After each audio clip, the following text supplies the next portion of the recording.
1992년 충청도 충주 한 중년 남성이 심장에 관통상을 입고 사망한 사건이 발생합니다. 당시 경찰의 수사 결과 잡힌 범인은 둘. 그런데 이 범인들을 반드시 무죄로 만들고야 말겠다고 갑자기 무료로 뛰어든 변호사가 무려 22명. 92년도에 일어난 이 사건은 당시 대한민국에 엄청난 파란을 불러일으켰는데요. 과연 무슨 일이 있었던 걸까요? 범인들의 속 사정과 그리고 22명이나 되는 변호사들은 도대체 왜 범인을 무죄로 만들려고 했는지 오늘 드러내 보겠습니다.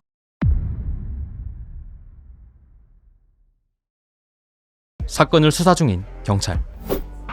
선배님, 이 사건 뭔가 좀 이상하지 않아요?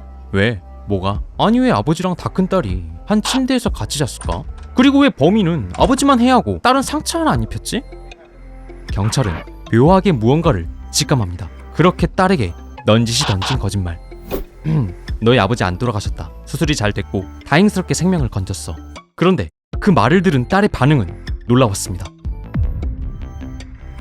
도대체 왜 소녀는 경찰의 말을 듣고 절규를 한 걸까요? 사건을 정확히 이해하기 위해서는 꽤 많은 시간을 거슬러 가야 합니다.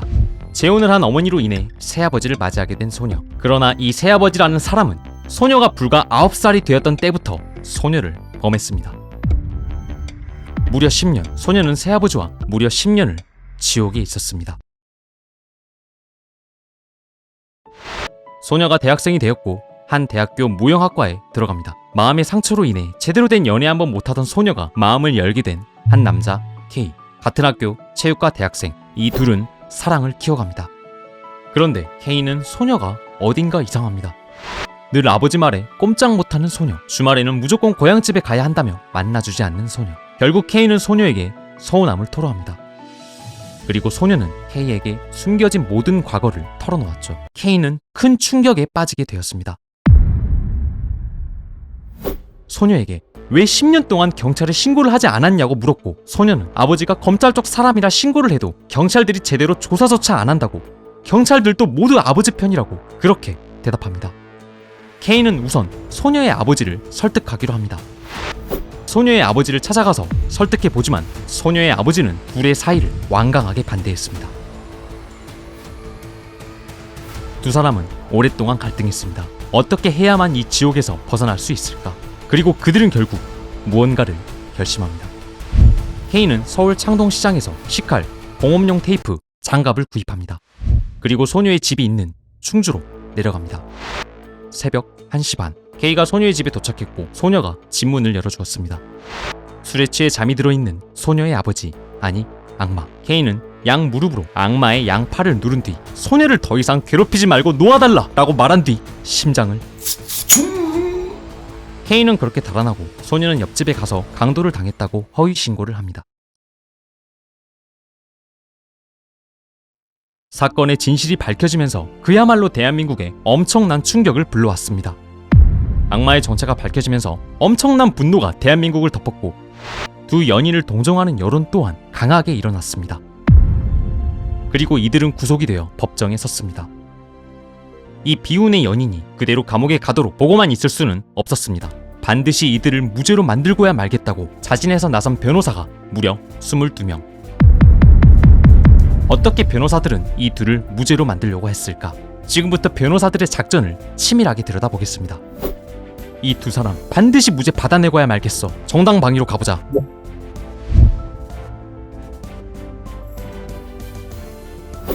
그래, 현재의 부당한 침해를 방어하기 위한 행동이 이유가 있다면 처벌하지 않아. 자, 먼저 부당한 침해. 소녀가 무려 10년 넘게 악마에게 당한 것. 상당한 이유는?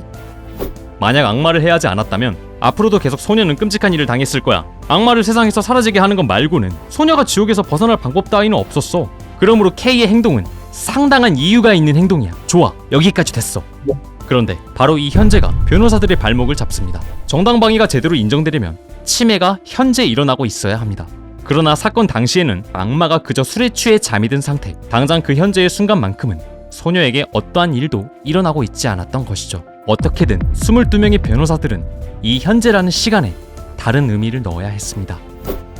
현재란 도대체 뭘까? 현재는 언제부터 언제까지를 이야기하는 걸까? 현재는 과연 지금 당장의 순간만을 의미하는 걸까?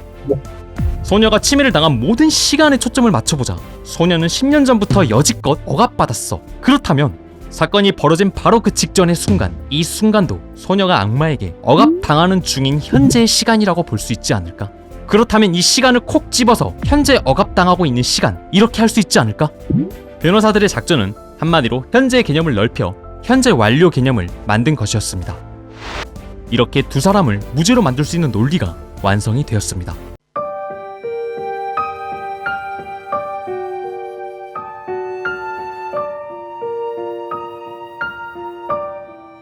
과연 22명 변호사들의 이 논리는 재판에서 먹혔을까요?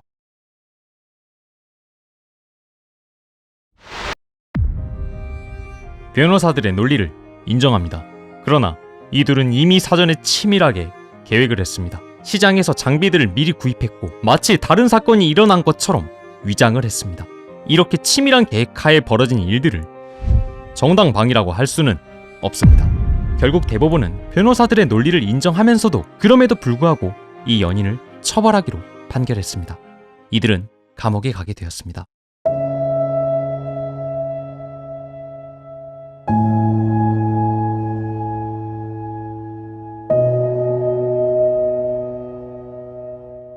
스물두 명의 변호사들의 작전은 비록 실패했지만 무의미하지는 않았습니다. 판사님들은 이 두 사람에게 매우 낮은 형을 선고합니다. 그리고 이 둘은 1993년 대통령 특사로 특별 사면되어 소녀는 사면 및 복권, K 역시 형이 절반으로 깎이게 되어 만기 후 출소합니다.